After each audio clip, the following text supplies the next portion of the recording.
So hello सबैजनालाई म चाहिँ आज फेरि आएको छु मेरो नयाँ पेन्टिङ सुरु गर्न। पहिल्यै नै बनाएको थिएँ है, अब यसलाई चाहिँ फेरि रिक्रिएट गर्छु अलि ठुलोमा। यसमा रिक्रिएट गर्छु। पहिला स्केच सुरु गरौँ है।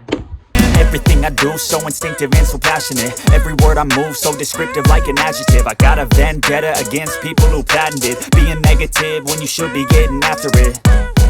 I got facts over tracks, this and that. Spitting slow, spitting fast. I could roast, I could gas. Think I'm okay at last, but I don't know if that can erase all the past. And the pettiness, a reflection of the sketch सक्यो।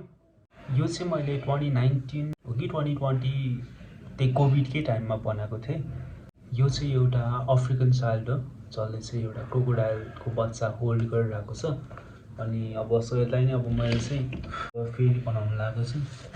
यो चाहिँ sketch हो मेरो। अब यो sketch चाहिँ पेन्टिङमा उतार्नु पर्नेछ। फर्स्टमा चाहिँ हामीले यो अन्डर पेन्ट गर्छौँ यो ओभरअल पेन्टिङलाई। त्यसको लागि चाहिँ यो पेरिसाइक्लिकको येल्लोले अन्डर पेन्ट गर्छौँ यो ठुलो ब्रसले।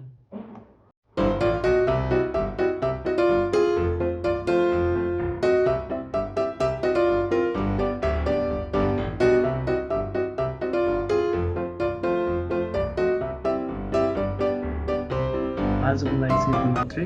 अझै हेर्न चाहनुहुन्छ भने चाहिँ ट्युन इन गर्नुहोस्, फलोअप गरिरहनुहोस् मेरो पेजलाई, so that you can be updated के नयाँ आइरहेछ भनेर। Thank you and bye by.